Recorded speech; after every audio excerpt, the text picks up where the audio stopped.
Selamat pagi anak-anakku semuanya. Hari ini kita 1 minggu menjelang Paskah ya, menjelang Jumat Agung. Maka materi-materi kita akan berbicara tentang Paskah. Saat ini kita akan membaca di dalam Matius pasal 21 mulai ayat 1 sampai ayat 11. Saya bacakan dulu ya. Ketika Tuhan Yesus dan murid-muridnya telah dekat Yerusalem dan tiba di Betfage yang terletak di Bukit Zaitun, Tuhan Yesus menyuruh 2 orang muridnya dengan pesan, "Pergilah ke kampung yang di depanmu itu, dan di situ kamu akan segera menemukan seekor keledai betina tertambat dan anaknya ada di dekatnya. Lepaskanlah keledai itu dan bawalah keduanya kepadaku. Dan jikalau ada orang yang menegur kamu, katakanlah, Tuhan memerlukannya, ia akan segera mengembalikannya." Hal itu terjadi supaya genaplah firman yang disampaikan oleh Nabi. "Katakanlah kepada putri Sion, lihat rajamu datang kepadamu, ia lemah lembut dan mengendarai seekor keledai beban yang muda." Maka pergilah murid-muridnya itu dan berbuat seperti yang ditugaskan Tuhan Yesus kepada mereka. Mereka membawa keledai betina itu bersama anaknya, lalu mengalasinya dengan pakaian mereka, dan Tuhan Yesus pun naik ke atasnya. Orang banyak yang sangat besar jumlahnya menghamparkan pakaian di jalan. Ada pula yang memotong ranting-ranting dari pohon-pohon dan menyebar di jalan.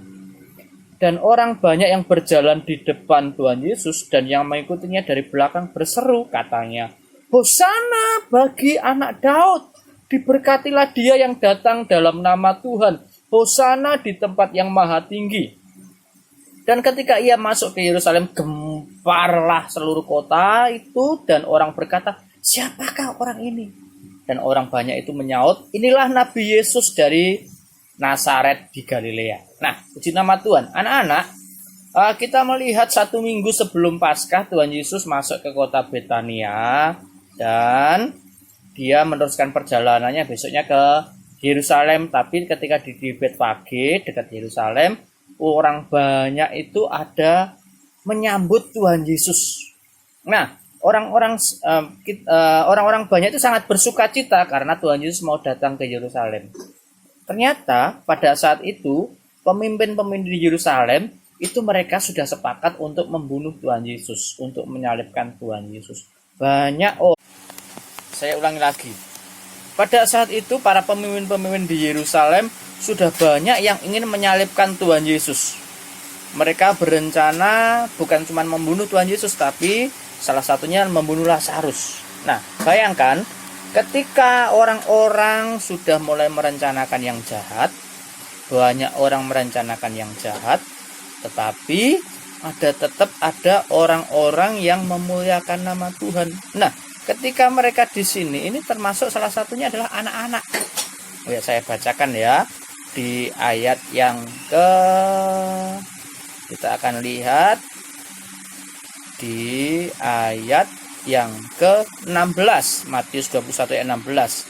Lalu mereka berkata kepadanya, ayat 15 dulu. Tetapi ketika imam-imam kepala dan ahli-ahli Taurat melihat mujizat-mujizat yang dibuatnya itu, dan anak-anak yang berseru dalam bait Allah, "Hosana bagi anak Daud," hati mereka sangat jengkel. Perhatikan, salah satu yang bersorak itu adalah anak-anak.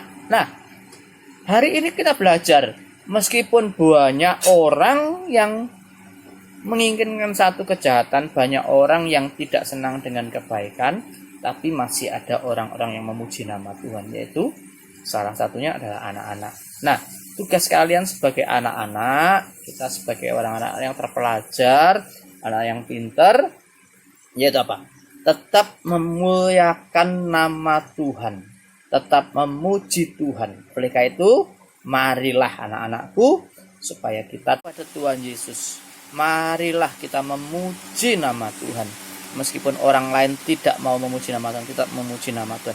Apalagi saat-saat ini, kalian tidak bisa sekolah minggu, kalian tidak bisa ke gereja, tapi tetap di rumah kalian harus memuji nama Tuhan. Ya, bersyukur. Di hari Paskah ini mungkin kita tidak akan bisa Paskah di gereja. Di hari Paskah ini mungkin kita tidak bisa berbaktian di gereja. Mungkin kita tidak akan dapat telur lagi seperti Paskah-Paskah yang lalu. Tapi tugas kita tetap memuji nama Tuhan. Katakan, "Hosana bagi anak Daud. Hosana, diberkatilah orang yang datang di dalam nama Tuhan. Tetap semangat, tetap di rumah, dan tetap memuliakan nama Tuhan. Tuhan Yesus memberkati.